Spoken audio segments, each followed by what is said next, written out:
Is Ukraine slowly cooking up a pot of Putin's ultimate defeat? There's a popular metaphor which compares a frog to a leader or an organization.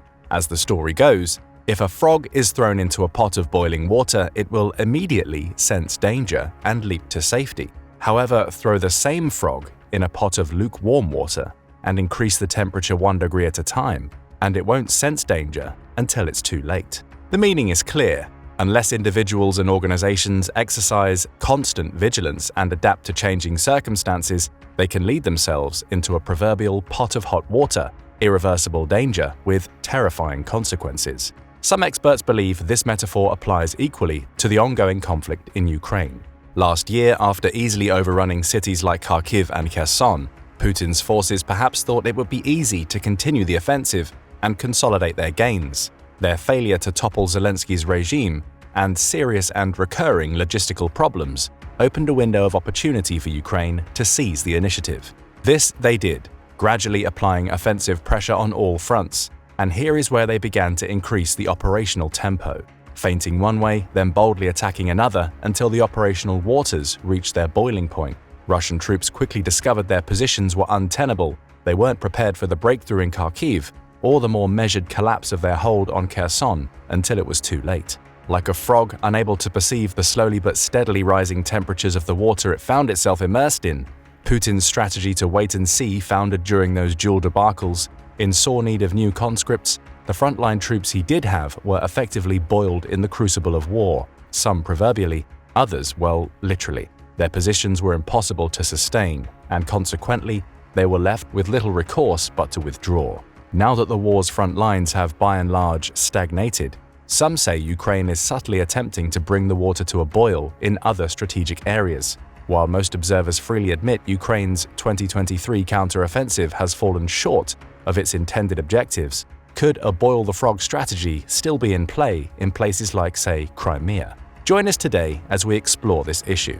Military organizations, more than perhaps any other, are incentivized to adapt to the changing conditions. Their very survival depends on it. Even those as demonstrably inept as Russia's have shown, from time to time, some measured capacity for adaptability over the past year.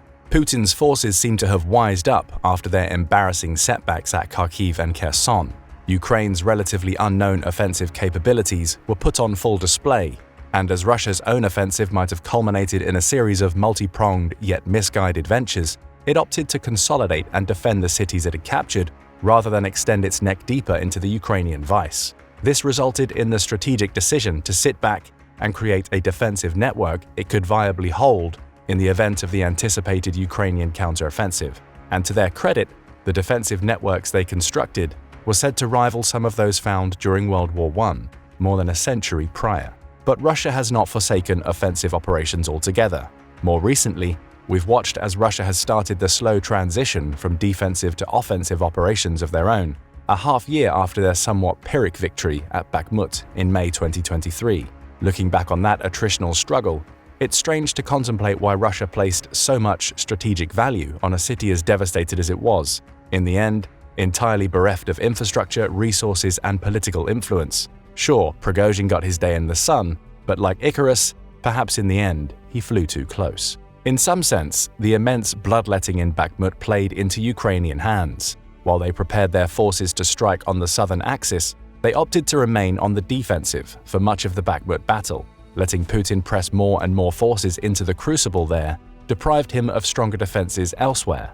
Like hanging a carrot in front of a donkey, the Ukrainians gambled away Bakhmut in the hope Putin's wagon, firmly tied onto a strategically bankrupt position, would spread Russian troops across a wider frontage and thus create the conditions for success elsewhere. It was a decision in line with the past successes, a bait-and-switch not unlike the priming operations preceding the Kharkiv and Kherson victories. We now know this gamble didn't entirely pay off. Penetrating prepared defenses without air superiority is inarguably the most difficult operation Ukraine could have undertaken, barring, say, a full-blown amphibious assault across the Dnipro River. Yet, mounting domestic and international pressure gave the AFU little other option but to go for it, and their counter-offensive, inching forward yard by yard, has suffered, though not failed, in the bitter cauldron awaiting them.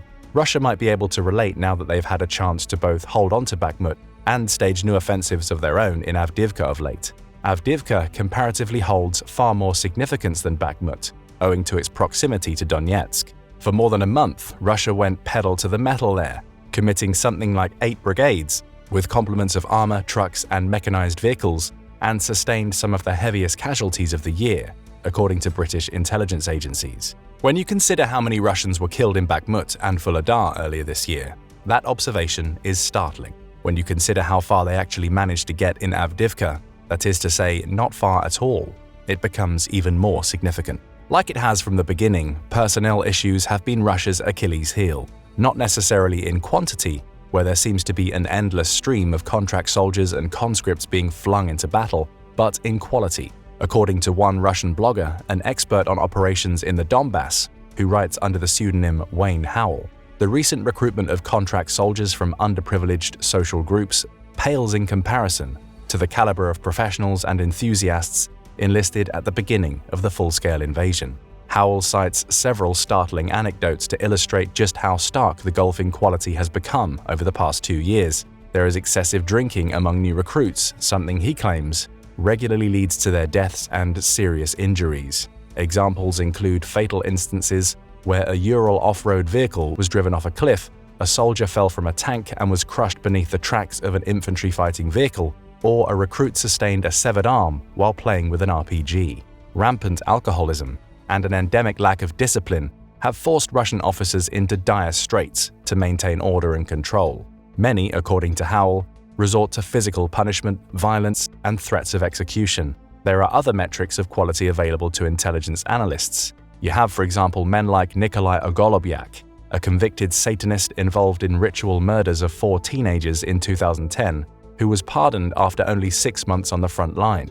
Another recruit, Denis Gorin, who was serving a light 22-year sentence for, I kid you not, murder and cannibalism, was recently wounded and will more than likely be released upon recovery. No wonder we see Russian soldiers regularly abandon wounded comrades in arms in their time of need.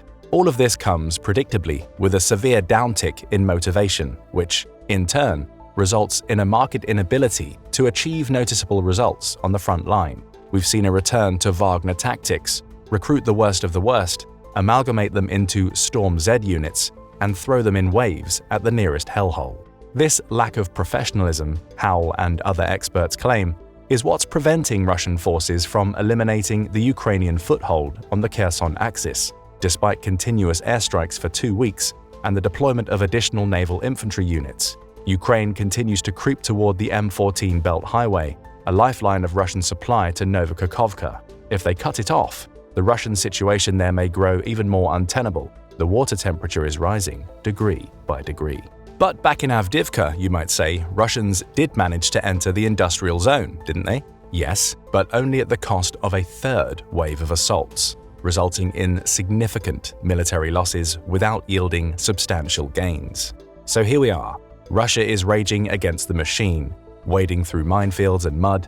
The offensive potential of the AFU is likewise mostly depleted, and it has real resource constraints to deal with over the winter. The tempo of frontline operations has slowed dramatically. Advances are now measured in hundreds of meters at best, and contested territories regularly change hands. Most fighting occurs at the platoon and assault group level, involving only a few soldiers rather than entire battalions. Soldiers mostly remain in trenches, and according to one commentator, achieving any substantial gains with such small groups of men is virtually impossible. Where does that leave Russia? They will continue to try and encircle Avdiivka, but with the shadow of Bakhmut looming over the battlefield, there is no guarantee even if they capture it, they'll be able to hold it. As at Bakhmut, Ukraine will not go gently into that good night. They will thrash and flail and rail and defend with all their might, and likely, in the process, not only inflict thousands more Russian casualties, but keep them tidily localized in the east. Where does that leave Ukraine? Truthfully, a prolonged defense of Avdiivka counterintuitively works in their favor if their ultimate military strategy remains focused on someday recapturing Crimea. The only way they can actually achieve this is if they manage to isolate and cut the land bridge it enjoys with Russia. According to Ed Arnold, a research fellow at Britain's Royal United Services Institute and ex-infantry officer, Ukraine now knows how Russia fights and have learned how to manage Russian offensive operations and mitigate their threat while undergoing the requisite period of regeneration. Notably, Arnold believes it's premature to claim Ukraine's counteroffensive has both come to an end or resulted in failure. One of the issues, he said in an interview, is that we try to measure success on the expectations which are far too high anyway. Actually, it's less about the whole territory that's been liberated over the last 5 months, and it's more about where it is. They are pressing towards Tokmak, a crossroads on the road to the Sea of Azov. They are making limited river crossings over the Dnipro River, straining the Russian flank. And so, if they continue edging towards this critical overland supply passage while Russia commits massive formations in places like Avdiivka, you introduce the possibility of isolating Crimea. Russia will be forced to fill gaps rather than having time to reconstitute defensive lines. And when you factor in what's been going on in the Black Sea, operations integral to Ukraine's military strategy, but whose impact is rarely visible on the map, where persistent drone attacks have forced Russian ships to virtually leave Sevastopol and stage further afield from the battlefield, what the UK Defence Minister recently labelled the functional defeat of the Black Sea Fleet has made the pot just another degree hotter for the Russian frog.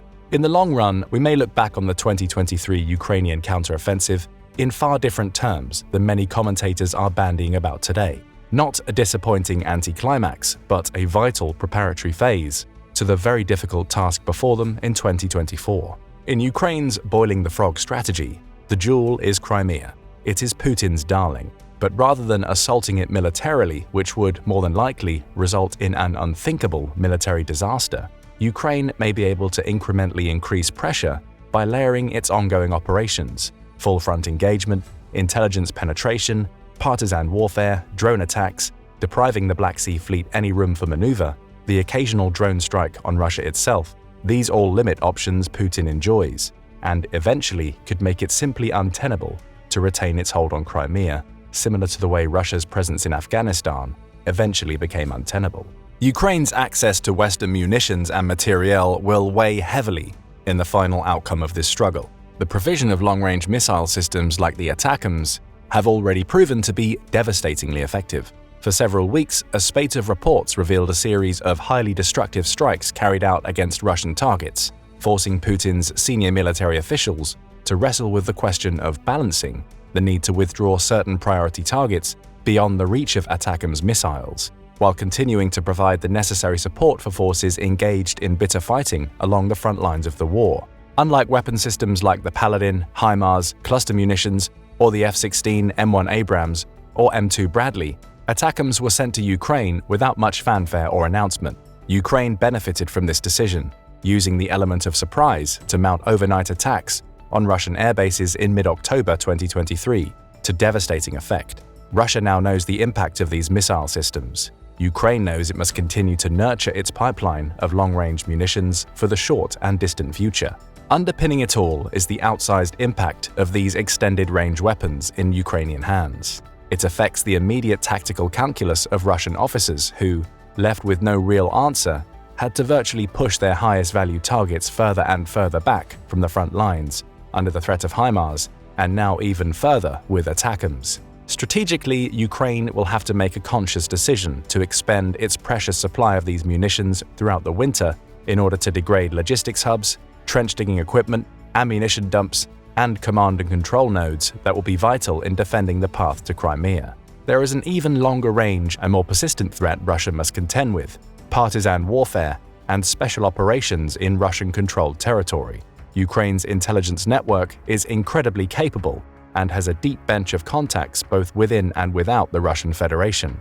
These networks have occasionally made their presence known throughout the conflict: targeted assassinations of pro-Russian occupation officials, car bombings, drone strikes, and cross-border incursions into Russia itself, and even recent reports of Ukrainian special forces units masterminding drone strikes on Wagner PMC units operating in Sudan. These attacks send a clear message: Ukraine can strike anywhere, everywhere, and without prejudice if it has to. It's another part of the layered approach at the heart of Ukraine's boil the frog strategy, another gradually compounding factor which will make holding areas like Crimea more and more difficult as time goes by. Eventually, Putin will be left with two choices: withdraw from eastern Ukraine and eventually Crimea itself, a very unlikely outcome, or reinforce his present positions even more than he already has. Crimea's vulnerabilities are well known to the Ukrainians. They are just waiting for the right opportunity and delivery system to put another munition on the Kerch Bridge, mounting the pressure to force Putin to reinforce the region at the expense of other fronts. This is why the Tokmak axis was Ukraine's major axis of attack. Control the railways there, and you can virtually control the movements in and out of Crimea. In this case, it's not even vital that they reach the Sea of Azov itself for this strategy to achieve its intended effect. It just has to imperil Russia's lateral lines of communication to the extent that its position in southeastern Ukraine becomes untenable and leaves Crimea more vulnerable to layered attacks. If Putin is indeed playing the long game, there's a lot he'll have to consider. Yes, Russia has far more territory than it did in 2014, but holding on to that territory so ineffectively, in a way that has fully telegraphed its true military potential to the entire world, has come at a high cost. Everyone, Russia included, knows it will not be able to stage amphibious offensive operations on the scale it did in 2022, again for several years minimum. Blunted in Bakhmut, bloodied in Avdiivka. If Russia continues to harbor the frankly insane offensive ambitions that it has in 2023, it will only become more and more difficult to hold on to territory it has gained. There have been intonations in certain Russian camps that several senior officials favor some sort of ceasefire. As conditions have stalemated, Belarusian President Alexander Lukashenko has also called for a ceasefire, though his opinion isn't worth much in Kremlin circles. Recently, he pointed out how there are enough problems on both sides, and in general, the situation is now seriously stalemated. No one can do anything to substantively strengthen or advance their position. Notably, this was actually the first time he'd stepped out and sought a truce to end the conflict. Zelensky has put forward a 10-point plan, and there have, to date, been 3 rounds of peace talks with both sides and representatives from across the globe, putting out feelers as to the feasibility of making it work in theory. In practice, Zelensky has shown zero indications he believes Russia will legitimately adhere to any form of peace accords they agree on. The Russian Federation has no international legitimacy in keeping its word. Until they change, the fighting continues. Both leaders are watching the outcome of the looming US presidential election with a sense of uncertain foreboding. On its outcome rests the future of American material assistance to Ukraine, the posture of the West's foremost member toward Russia as a member of the liberal international order, and if Trump is re-elected, perhaps Putin's best chance of reaching terms amenable to him while holding onto territory he has captured. Noted British historian and Russian expert Mark Galeotti has recently claimed that for both sides, Crimea will serve as the major bargaining chip on the peace table. From before 2014, everything, including the Russian occupation of Luhansk and Donetsk, has evolved around Crimea. Putin has stated unequivocally that Crimea is a major red line and that any immediate threat to it will result in a major escalation. Figuring out how to threaten Crimea in the most effective manner possible will continue to occupy Ukrainian military planners. Geographically, it is a formidable target, rimmed by the sea, marshy and difficult to traverse in the north, and relatively narrow in terms of land frontage. For an amphibious assault in the south, all virtually make direct assaults out of the question. That leaves the boil the frog strategy. Gradual pressure on many fronts not only isolates the region, but removes the immediate escalatory potential of Putin's imaginary red line. Ukraine will likely also have to figure out how to bring synergistic systems like the ATACMS, F-16s, and its surviving Western armor to bear. What is reassuring is that Ukraine's layered approach has had a tangible impact on Russia's operational outlay. It has had to bring so many of its vaunted S-400 air defense systems forward to protect high-value targets that it has left Moscow and many parts of Russia almost entirely deprived of air defenses of their own. Scarcity, both of military systems and equipment, is evident on every hand. Political pressure is also mounting, far more demonstrably in 2023 than it was in 2022. Ukraine enjoys the same advantages of other underdogs throughout history. That is, for the foreseeable future, it doesn't have to necessarily deliver a war-winning blow or destroy the entirety of the Russian armed forces on the battlefield. It just has to not lose. Many will try to tell you the conditions are the same for Russia, but don't be fooled. It was the invader, it remains the occupier. Much like the pottery barn analogy thrown about in the wake of the United States' 2003 invasion of Iraq, you break it, you buy it. The history of military interventions in hostile territory bear witness to the fact an invader must balance economic support industrial production, political vitality, and military initiative, regardless of the extent of enemy resistance. In each of these, Russia is increasingly found wanting. More importantly, at the strategic level, the corollary to not losing for Ukraine is to continue doing what it's already doing, raising the temperature of the proverbial pot of water 1 degree at a time until the Russian frog is boiled. But what do you think? Will Ukraine's tactic be successful, or will Putin once again find a way to wiggle his way out of a sticky situation? Let us know in the comments, and don't forget to subscribe for more military analysis from military experts.